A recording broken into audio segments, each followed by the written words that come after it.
चेतावनी, रजाग्राफी की सभी रिपोर्ट्स तथ्य, खबरों और सबूतों पर आधारित होती हैं। हर रिपोर्ट के अंदर सबूत दिया जाता है। भारतीय संविधान के साथ साथ यूट्यूब के नियमों का भी पालन किया जाता है। इसलिए रजाग्राफी के खिलाफ चलाए जाने वाले किसी भी प्रोपेगेंडा में ना फंसे। सावधान रहें, समझदार बने।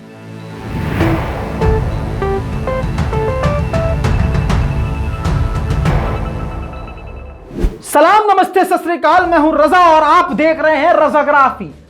अगर आज आपको यह रिपोर्ट देखने के बाद अपने मुसलमान होने पर फख्र न हो तो मेरा नाम मोहम्मद रजा नहीं।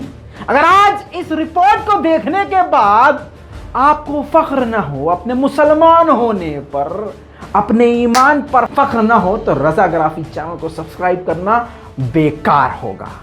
सुकून से सुनिए आज कि भारत की आजादी में मुसलमान का क्या रोल था। आज मुसलमान को दबाया जा रहा है। आज बहुत सारे सुअरों के झुंड के द्वारा मुसलमान को दबाने की कोशिश की जा रही है। लेकिन आज मैं बताऊंगा कि इस आजादी में, भारत की आजादी में, जिसे हिंदू राष्ट्र के नाम पे मुसलमानों को काटने की बातें की जा रही हैं और दिल्ली के जंतर मंतर पे मुसलमान का गला काटने की बात की जा रही है और सरकार ऐसे लोगों को सपोर्ट कर रही, स्पॉन्सर्ड बाय गवर्नमेंट, अगर इसको कहें तो गलत नहीं होगा। आज भी वो लोग आजाद घूम रहे हैं तो आपको समझने की जरूरत नहीं है, आसानी से समझ में आ जाना चाहिए।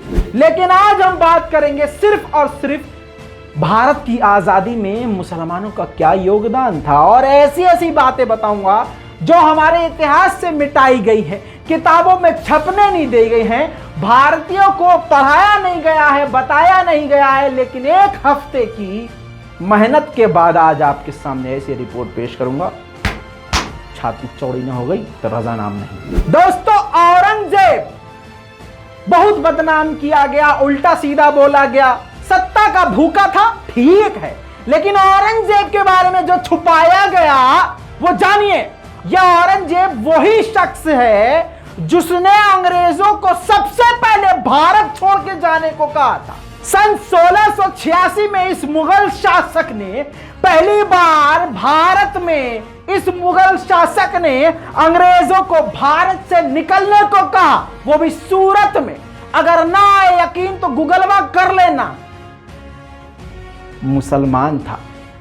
अंग्रेजों के खिलाफ पहली जंग 200 साल पहले लगभग लड़ी गई, जिसको लड़ने वाला नवाब सिराजुद्दौला, बंगाल में जिसने ये लड़ाई लड़ी अंग्रेजों के खिलाफ, पहली लड़ाई। याद रखना, कहीं भी अंधभक्त नजर आए तो उनसे सवाल करना, उनका इतिहास नहीं है, क्योंकि वो अंग्रेजों का गू चाटते थे। बैटल ऑफ प्लासी, प्लासी की जंग गूगल कर लेना, नवाब सिराजुद्दौला लड़े थे। हालांकि यह भारत की पहली जंग थी अंग्रेजों के खिलाफ, जो कि ये हार गए थे और मारे गए थे। पहला शहीद भारत का, भारत की आजादी के लिए मुसलमान था, नाम था नवाब सिराजुद्दौला। याद रखना, इस कान में घुसा के जिस्म में अपने खून के अंदर इस नाम को बसा लेना। याद रखना, 1757 में सिराजुद्दौला को धोखे से अंग्रेजों ने खत्म कर दिया। इसके बाद 1782 में भारतवासियों को एहसास हुआ कि हम जीत सकते हैं। और वो एहसास कब हुआ? जब नवाब हैदर अली ने 1782 में अंग्रेजों के खिलाफ जंग लड़ी, जिस जंग में जीत के साइन, जीत के आसार देखे गए। और नवाब हैदर अली और इनके बेटे टीपू सुल्तान ने 1791 में दोनों ने अंग्रेजों के खिलाफ जंग लड़ी, जो घमासान जंग। अब आप जान लीजिए एक नई बात, नवाब हैदर अली यानी टीपू सुल्तान के बाप, ये वो इंसान थे जिन्होंने अंग्रेजों के खिलाफ, भारत में पहली बार अंग्रेजों के खिलाफ मिसाइल का इस्तेमाल किया था। अंग्रेजों की औकात भी नहीं थी मिसाइल देखने और झेलने की, जिसके बाद नवाब हैदर अली ने लगातार मिसाइलों का इस्तेमाल किया और फिर उनके बाद उनके बेटे टीपू सुल्तान ने 20 साल तक उन्हीं मिसाइल को एडवांस बना बनाकर अंग्रेजों के खिलाफ इस्तेमाल किया। 1791 में टीपू सुल्तान लगातार अंग्रेजों पर मिसाइल दाग रहे थे और इनके वालिद साहब 1782 में पहले ही सबसे पहले मिसाइल मार चुके थे और टीपू सुल्तान भारत का पहला ऐसा जनरल था जिसने लगातार मिसाइल अंग्रेजों के खिलाफ इस्तेमाल करी थी। आपको बता दूं कि उन्हीं मिसाइलों के सैंपल को देख के उसको अंग्रेजों ने कॉपी किया, ब्रिटिश ने कॉपी किया। उसके बाद उस मिसाइल को अमेरिका और फ्रांस के खिलाफ उन मिसाइलों का अंग्रेजों ने इस्तेमाल किया। कहने का मतलब यह है और बड़ी जानकारी यह है कि टीपू सुल्तान और उनके वालिद के पास, उनके बाप के पास मिसाइल की टेक्नोलॉजी थी। अंधभक्त नहीं थे वो, वहां होते वो भी गोबर गोबर करते, वहां गोबर फेंक के मार दूंगा, दाढ़ी पकड़ के आग लगा दूंगा, ये वहां भी यही करते। लेकिन वहां पर ये क्या कर रहे थे, क्यों नहीं थे वहां पर, नजर क्यों नहीं आ रहे थे?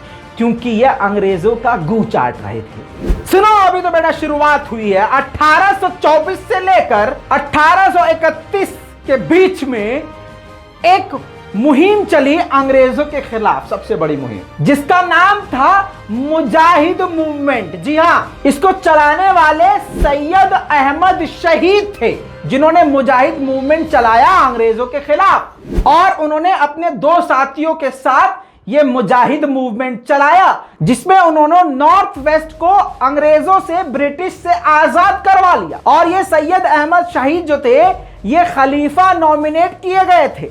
लेकिन इनकी आजादी जो इन्होंने अंग्रेजों से वो इलाका, वेस्ट का इलाका आजाद कराया था, वो ज्यादा लंबे समय तक इनके हाथ में नहीं रहा। 1831 में अंग्रेजों ने इनको शहीद कर दिया, मार डाला। समझ रहे हो दोस्तों, पहली जंग लड़ने वाला मुसलमान ही था जिसने अंग्रेजों के खिलाफ आवाज उठाई। पहली मिसाइल जो अंग्रेजों के खिलाफ भारत में इस्तेमाल करी वो मुसलमान। और दोस्तों, जो पहली जंग जीती, जो पहला इलाका आजाद कराया अंग्रेजों से, वो आजाद कराने वाला भी मुसलमान, जिसका नाम सैयद अहमद शहीद, जिनको 1831 में अंग्रेजों के द्वारा कत्ल कर दिया गया। इसके बाद आखिरी मुगल बहादुर शाह जफर ने आजादी की जंग में अपने आप को झोंका। आजादी की जंग को लीड करने वाले बहादुर शाह जफर 1857 में उन्होंने सारी ये जंग का कार्यकाल अपने ऊपर संभाल लिया, सारा कामकाज संभाल लिया। पूरे भारत में, जब पूरे भारत में ये अलग लेवल की जंग हो गई, यानी जब अंग्रेजों के खिलाफ हर जगह से आवाज उठने लगी पूरी कंट्री में, उस वक्त बहादुर शाह जफर इसको लीड कर रहे थे। लेकिन 10 मई 1857 को पहले से ही जो ब्रिटिश शासन में भारतीय काम कर रहे थे, उन्होंने भी धीरे धीरे बगावत करना शुरू कर दी थी। इसके बाद 31 मई को, उसी महीने के आखिर में, बहादुर शाह जफर ने ऐलान जंग जब किया, तो जो लोग पहले से बगावत कर चुके थे उनको बहुत फायदा मिला।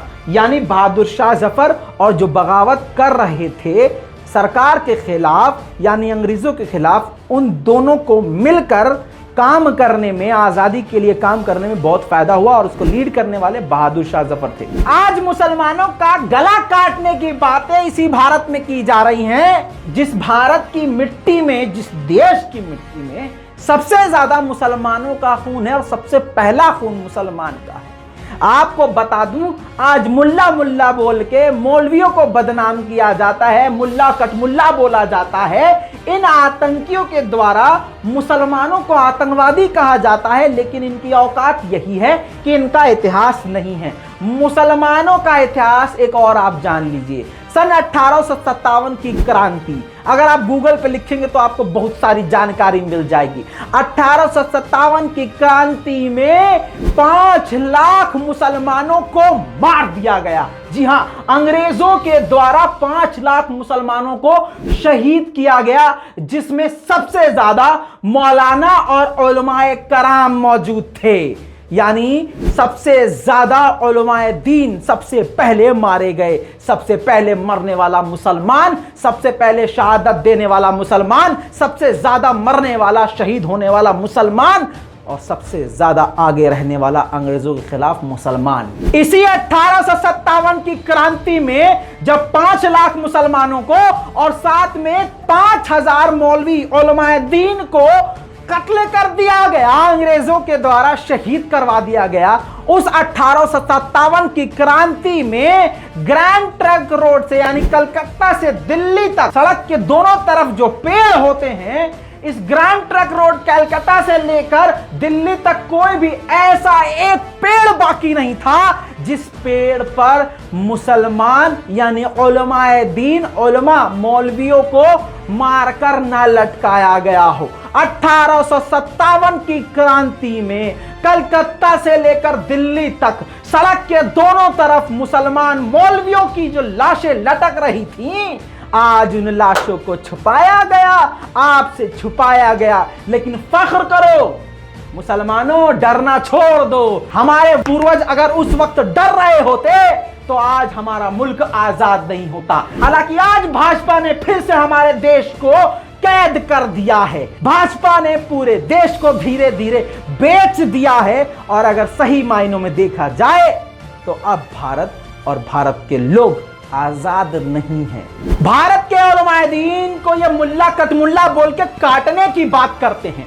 उन्हीं उलमाए दीन ने उन्हीं अंग्रेजों के खिलाफ जिहाद का ऐलान कर दिया था सबसे पहले, और उलमाए दीन ने भारत को दारुल हर्ब बोल दिया था, यानी एक ऐसी जगह जो दुश्मन के हाथ में है और हमें उसको आजाद कराना है। जिहादी जिहादी बोल के आज सुअर मुसलमानों को बदनाम करते हैं, खुद अपनी दिमाग की गंदगी से किसी भी चीज को जिहाद कह देते हैं और मुसलमान को अकेला पकड़ के, गरीब मुसलमान को अकेला पकड़ के उसकी 6 साल की बेटी के सामने उसको मार के उससे जय श्री राम बुलवा के सोचते हैं हमने बहुत बड़ा काम कर दिया। किसी गरीब मुसलमान को अकेले में मारते हैं। 4-5 साल के बच्चे को जब वो मंदिर में जाता है पानी पीने तो उसको मारा जाता है और कहा जाता है ये जिहादी है।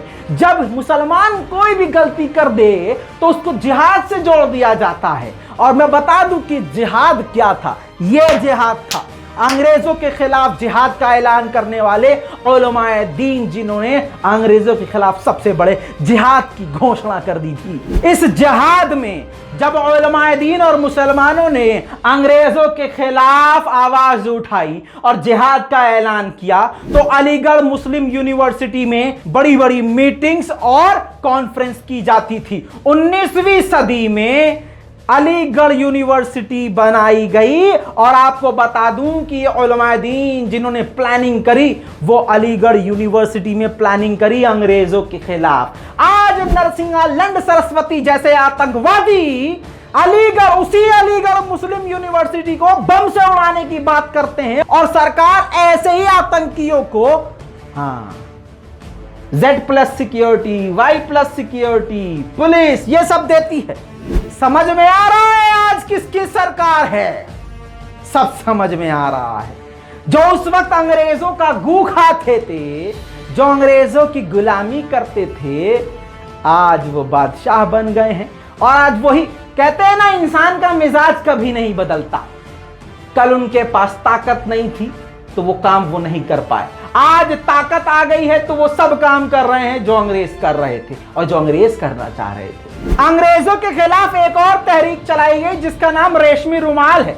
जो भी कह रहा हूं गूगल करने में सारी जानकारी मिल जाएगी। रेशमी रुमाल तहरीक चलाने वाले भी एक मौलाना थे, शेखुल इस्लाम मौलाना महमूद हसन और मौलाना उबैदुल्ला सिंधी। इस रेशमी रुमाल के तहत इन मौलानाओं की रेशमी रुमाल की ये जो मूवमेंट था, ये सिर्फ इसलिए था कि जो भारत के अलग अलग स्टेट्स हैं सबको एक प्लेटफॉर्म पर जोड़ दिया जाए। इसके बाद अंग्रेजों ने मौलाना महमूद को काला पानी के जेल में डाल दिया था, क्योंकि अंग्रेजों को यह अच्छे से पता था कि हमें कड़ी टक्कर देने वाला यही मौलवी है और रेशमी रुमाल का चलाने वाला यही आलिम है। बैरिस्टर मोहनदास करमचंद गांधी यानी हमारे इस देश के महात्मा गांधी, आप जानते होंगे कि वो साउथ अफ्रीका में नौकरी के लिए गए थे, प्रैक्टिस के लिए गए थे। वो लॉ फर्म में जॉब कर रहे थे, लॉ फर्म में काम कर रहे थे। कहां पर? साउथ अफ्रीका में। और मुस्लिम फर्म में काम कर रहे थे और आपको बता दूं, उसी फर्म ने अपने खर्चे पर 1916 में गांधी जी को, महात्मा गांधी जी को भारत भेजा। भारत आने के बाद उन्होंने अली बरादरान, जो कि आजादी के लिए पहले से मूवमेंट चला रहे थे, उन अली बरादरान के साथ मिलकर महात्मा गांधी ने अपना काम शुरू किया और फिर यहां से महात्मा गांधी जी का काम शुरू होता है। इसके बाद बच्चों आपने सुना होगा, पढ़ा होगा, असहयोग आंदोलन। वो जब छेड़ा गया तो हिंदुस्तान में, भारत में सबसे बड़े बिजनेसमैन, शुगर किंग जो माने जाते थे, जिनका नाम जनाब साबु सिद्दीक था, उन्होंने अपने काम को बंद कर दिया। इसके अलावा दो सबसे बड़ी कम्युनिटी थी, खोजा और मेमन कम्युनिटी। इस खोजा और मेमन कम्युनिटी की खासियत यह थी कि ये बिजनेस में बहुत बड़े थे, इनका हर जगह बिजनेस चल रहा था। इन्होंने अंग्रेजों के प्रोडक्ट का बाइकआउट करने के लिए और अंग्रेजों का बाइकआउट के समर्थन में, उनके बाइकआउट के समर्थन में, आपको बता दूं, इन्होंने अपना पूरा कामकाज बंद कर दिया। सबने एक आंदोलन जरूर सुना होगा, भारत छोड़ो आंदोलन। यह आंदोलन किसने बनाया था आपको घुमा फिरा के बताया गया। मुझको भी ये उल्टा सीधा ही पता था, लेकिन जब खुद रिसर्च करी, पुरानी ऑनलाइन पीडीएफ किताबें, अंग्रेजों के टाइम की अंग्रेजों से लिखी हुई किताबें जब हमने ढूंढी, निकाली, पढ़ी, तो समझ में ये आया कि ये भारत छोड़ो आंदोलन असल में मौलाना अबुल कलाम आजाद का बनाया हुआ था। ये नारा उन्हीं का था, भारत छोड़ो आंदोलन उन्हीं का बनाया हुआ था। 1942 में ये आंदोलन शुरू किया था, लेकिन आपको बता दूं कि 1942 8 अगस्त को मौलाना अब्दुल कलाम आजाद को जेल में डाल दिया गया अंग्रेजों के द्वारा। जिसके बाद इस भारत छोड़ो आंदोलन को आगे बढ़ाने के लिए महात्मा गांधी जी के हाथ में सारी जिम्मेदारी आ गई, जिसके बाद महात्मा गांधी जी ने बड़े ही तरीके से और सफलतापूर्वक इस आंदोलन को आगे बढ़ाया। भारत की आजादी के लिए अंग्रेजों के खिलाफ जब मुसलमान लड़ रहे थे, तो मुसलमान जो उस वक्त लीडर थे, वो सभी दलित को लेकर चलते थे, दलित का मुद्दा हमेशा आगे रखते थे। आपको बता दूं कि लंदन में राउंड टेबल की मीटिंग के दौरान जब मौलाना अली जौहर से कहा गया कि हम आपकी सारी बात मान लेंगे, सारी शर्त मान लेंगे, आप दलितों का मुद्दा छोड़ दें, तो उन्होंने दलितों का मुद्दा और दलितों को छोड़ने से साफ इनकार कर दिया।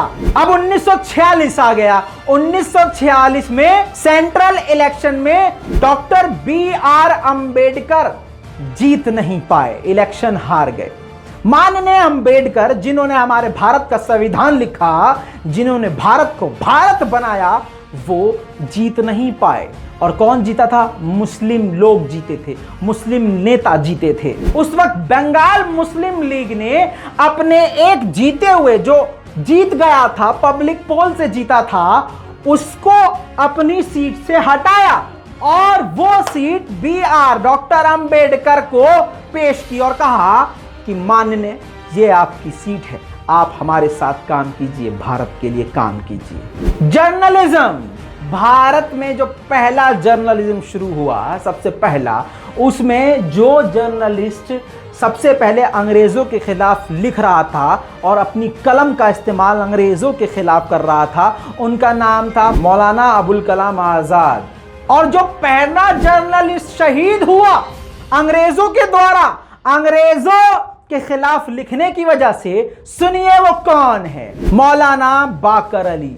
शहीद मौलाना बाकर अली अंग्रेजों के खिलाफ लिखते थे, उनको अंग्रेजों ने कत्ल कर दिया। आज भी वही हो रहा है। ऐसे बहुत सारे पत्रकार जेल में हैं। सच बोलने पर ट्विटर बंद कर दिया जाता है, सच बोलने पर जेल में डाल दिया जाता है, NSA लगा दिया जाता है, देशद्रोह का केस कर दिया जाता है। जर्नलिस्ट ऐसे बहुत लोग हैं जिनको जेल में डाल रखा है और पत्रकारों को लगातार फंसाया जा रहा है। अंग्रेजों के गुलाम आज भी वही काम कर रहे हैं जो अंग्रेजों ने किया। मौलाना अबुल कलाम आजाद भारत के पहले एजुकेशन मिनिस्टर। ये जो गोबरखोर मुसलमानों को गाली बकते हैं, इनकी औकात ही यही है।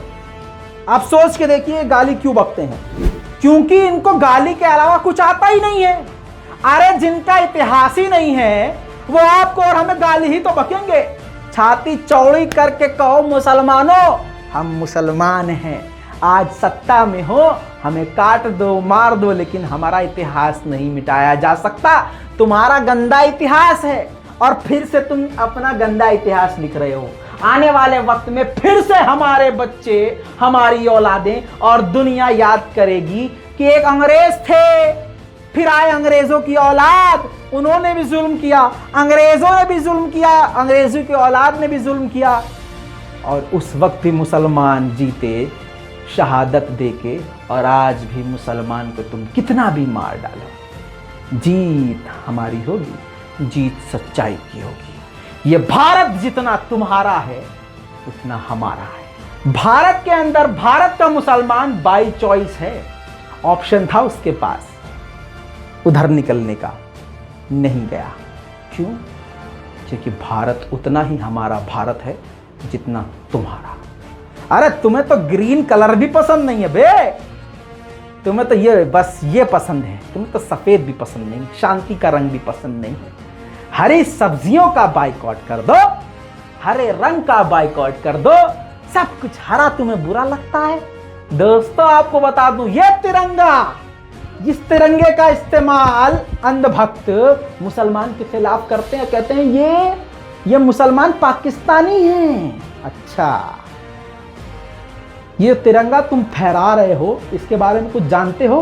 बदरुद्दीन तैयब जी बॉम्बे हाई कोर्ट के पहले चीफ जस्टिस थे, पहले मुस्लिम नहीं, बॉम्बे हाई कोर्ट के पहले चीफ जस्टिस बदरुद्दीन तैयब जी।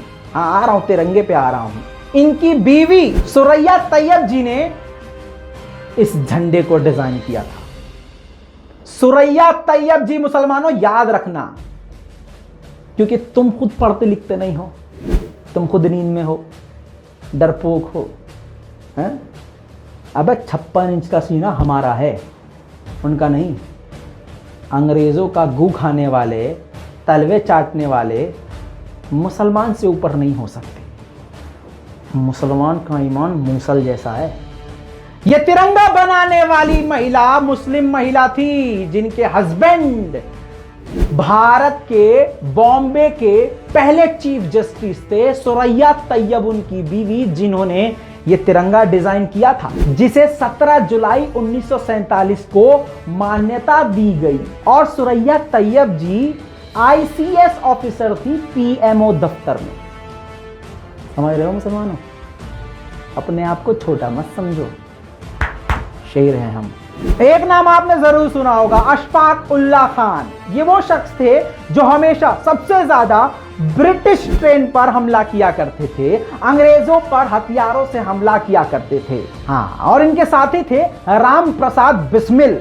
आपकी जानकारी के लिए बता दूं, 1927 में अशफाक उल्लाह खान को फांसी दे दी गई। मौलाना फजले हक खैराबादी, इन्होंने अंग्रेजों के खिलाफ जिहाद का ऐलान किया था और जिहाद के लिए लोगों को इकट्ठा किया था। 1857 में इन्होंने जिहाद का फतवा दे दिया था, जिसके बाद अंग्रेजों ने इनको गिरफ्तार किया और इनको काला पानी की जेल में डाल दिया, जहां पर इनकी मौत हो गई, शहादत हो गई। भारत की आजादी के वक्त एक नारा सबसे ज्यादा आपने सुना होगा, इनकलाब जिंदाबाद, इनकलाब जिंदाबाद। ये इनकलाब का नारा देने वाले हसरत मोहानी थे, जिन्होंने 1921 में यह नारा दिया था। और ये स्टूडेंट थे अलीगढ़ मुस्लिम यूनिवर्सिटी के। जी हां, जिस यूनिवर्सिटी को आज आतंकियों के द्वारा खुलेआम बम से उड़ाने को कहा जा रहा है। समझ जाओ, आज खुलकर शीशे की तरह साफ हो गया है कि अंग्रेजों के गुलाम कौन थे और शेर की औलाद कौन है। सैयद अहमद बरेलवी, इन्होंने हिंदुस्तान से लेकर काबुल तक सबको एक कर दिया। ये मौलाना थे और इन्होंने फतवा देकर अपने बयानों से अंग्रेजों के खिलाफ एक आर्मी तैयार कर ली। उत्तर भारत में इन्होंने एक बड़ा नेटवर्क तैयार कर लिया। इसी एक्शन में और अंग्रेजों के खिलाफ ऐसे ही काम करते हुए अंग्रेजों के द्वारा ये कत्ल कर दिए गए, मारे गए। हुसैन अहमद मदनी, दारुल उलूम से इनका ताल्लुक। 1879 में जिनकी पैदाइश हुई, भारत की आज़ादी में एक अहम रोल निभा रहे थे। इमाम थे यानी मौलाना थे। सबसे बड़ी बात यह है कि हिंदू मुस्लिम को एक करने की बात किया करते थे, एक लेकर चलने की बात करते थे, हिंदू मुस्लिम एकता की बात करते थे। पाकिस्तान और भारत के विभाजन के साफ खिलाफ थे और सख्त खिलाफ, खुलकर इसका विरोध करते थे कि भारत के टुकड़े ना हो। इनके वालिद सैयद हबीबुल्लाह जो कि प्रेसिडेंट थे जमीयते उलमाए हिंद के उस वक्त, वो भी पाकिस्तान और भारत के विभाजन के खिलाफ थे। अंग्रेजों के द्वारा हुसैन अहमद मदनी को काला पानी में कैद कर दिया गया।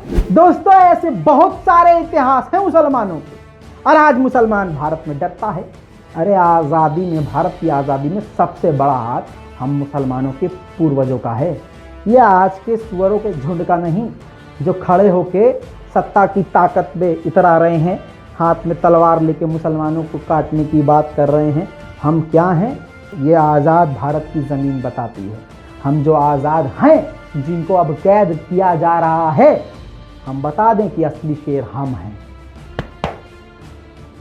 आज आपको ये रिपोर्ट देख के नीचे लिखना है इनकलाब जिंदाबाद, दोबारा से इनकलाब की ज़रूरत है। दादा लड़े थे अंग्रेजों से, हम लड़ रहे हैं चोरों से और इंशाअल्लाह जरूर जीतेंगे। मुसलमान को जागना होगा, अपने अधिकार, अपने संविधान को समझना होगा। और आज पहली बार मैं कहूंगा तकबीर, तकबीर, तकबीर।